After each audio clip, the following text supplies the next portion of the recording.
নমস্কার, আশা করছি আপনারা সকলেই খুব ভালো আছেন। আমার নতুন একটি ভিডিওতে আপনাদেরকে অনেক অনেক স্বাগত জানাই। আজ রবিবার, এখন বাজে সকাল 7টা। দেখছেন সামনের ফাঁকা জায়গাটা, কিছুদিন আগেও আপনাদেরকে আমি রোজ দেখাতাম সবুজ গম, সেখান থেকে গম ফুল একটু একটু করে কালার বদলাচ্ছে, তারপরে পুরো পেকে গিয়ে হলুদ রং। আর তারপরও দেখিয়েছি একদম যখন বিছুলি ছিল গম কাটার পরে। আর আজকে দেখাচ্ছি পুরো খালি জায়গা, পুরো মাটি দেখা যাচ্ছে, তাই না?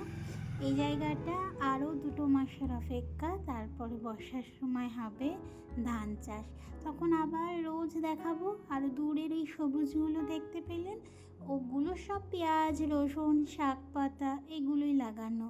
আজকের আকাশটা দেখছেন বড্ড মেঘ করেছে, তাই না? মনে হচ্ছে একটু পরেই খুব জোরে বৃষ্টি হবে। একটু বৃষ্টিরও দরকার আছে, জানেন এখানে এত গরম, মানুষ বেরোতেই পারছে না, ঘরের মধ্যে চুপটি করে বসে থাকতে হচ্ছে। তবুও যদিও বা এখন ঘরের লাইট থাকে, এখন আর লাইটটা সেখান থেকে বন্ধ করে না, এখন সবসময় লাইট দিচ্ছে গো। আর এই যে সমস্ত গাছেদের আমাদের অবস্থা দেখছেন, পুরো রোদেই শুকিয়ে গেছে। আর তারই মাঝে টাইম ফুল গাছে একটি ফুলও ফুটেছে গোলাপি রঙের। আর কিছুদিন পরে এখানে সুন্দর ফুল হবে, জানেন কি ভালো যে লাগে এই গাছগুলো ভরে। আর এই দেখুন টবের পেছনে কে লুকিয়েছিল এত সময়। ছাদের দরজা খোলা পেলেই নিচে চলে যায়, বা আমি যদি চলে আসি ছাদে, সেই ফাঁকে নিচে গিয়ে যদি দুধ মাছ থাকে সমস্ত কিছু খেয়ে আসে, জানেন। আর এই যে দেখছেন আমার এই বাড়ির সামনেও দুদিন আগে কি জঙ্গল ছিল, কারণ এই বাড়ির মানুষগুলো যেহেতু থাকে না, তারা থাকে ওই পাড়ায় ওদের আরেকটি বাড়িতে। আর এই বাড়িটা যে সাফ করা হচ্ছে সামনের বাড়ির মেয়ের, আর কিছুদিন পরেই বিয়ে, তার উপলক্ষে এখানে হয়তো কোনো প্যান্ডেল বা কিছু করবে ওরা, সেই কারণে এখানেই সাফ সাফাই তারাই করেছে। দেখছেন ওই দেখুন দুটো পাখি কিভাবে কোথায় বসে আছে, এত মেঘ করেছে আর সুন্দর পাখিদের গান হচ্ছে। আমার এই জন্য না সকালে আর বিকেলে ছাদে আসতে এত ভালো লাগে, এত এত পাখিদের ডাক শোনা যায়। আর ওই দেখুন সমস্ত পাখিরা উড়ে যাবে, কেউ কেউ এখানে ওখানে বসবে, আড়ালে এত যে ভালো লাগে দেখতে। আমার আকাশটা দেখতে এত ভালো লাগছে, মনে হচ্ছে দেখুন হাত বেরালেই যেন ওই যে সাদা মেঘ ধরতে পারবো।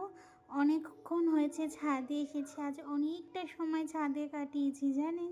এবার নিচে যাই, এই গাছগুলো কেমন দেখুন না পাতাগুলো হয়ে যাচ্ছে, কি জানি রোদের কারণেই হতে পারে।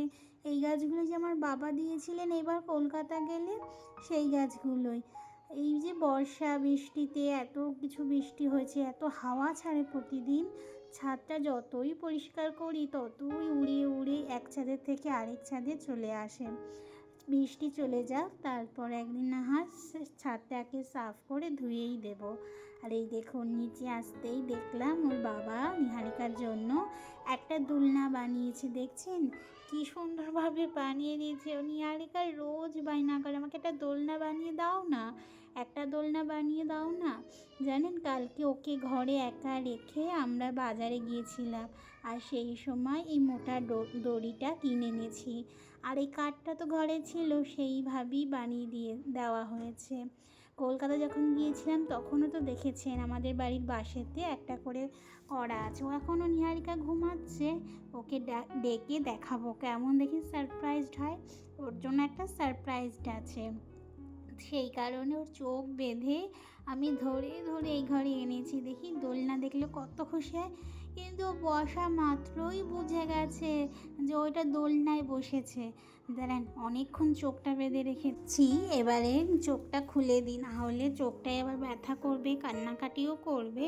আজকে সকাল সকালই ঘরের খাবার দুপুরের খাবারও একসাথে রান্না করব, জানেন আমাদের বাড়ির পেছনের দিকটায় যে রাস্তাটা আছে ওরই সামনে আমাদের দোকানও আছে, ঘরের সাথে একদম লাগানো।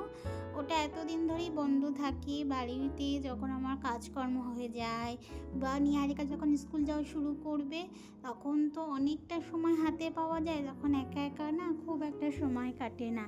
তাই ভেবেছি ওখানেই আস্তে আস্তে আমি দোকান খুলবো। তাই কালকে ওকে ঘরে একা রেখেই বাইরে থেকে তালা দিয়ে ওকে সব কিছু বুঝিয়ে ওকে আমি গেছিলাম বাজারে। বাজার থেকে এই যে সমস্ত মাল তুলেছি, কিছু কিছু মাল এখনও এসছে, আরও অনেক মাল আসার বাকি। এগুলোই নিহারিকাকে নিয়ে গুছাবো। আর জানেন ওর বাবা না একটা কাজও করেছে। আমাদের যেহেতু এখনও কাউন্টার বানানো হয়নি, সেহেতু ওর বাবা এরকম একটা টেবিল দিয়ে আমাদের কাউন্টারও বানিয়ে দিয়েছে। কেমন লেগেছে কাউন্টারটা অবশ্যই কিন্তু জানিও। এখন আপাতত এরকম, পরে চললে তখন একটা খুব সুন্দর দেখে মিস্ত্রি দিয়ে বানাবো। এখন ওই কাজ চলার মতন। আর এই যে সমস্ত কিছুই টুকটাক করে এনেছি, যেমন আছে এই ব্যাগের মধ্যে বেলুন থেকে শুরু করে বাচ্চাদের খেলনা, কিছু সাজাগোজার জিনিস।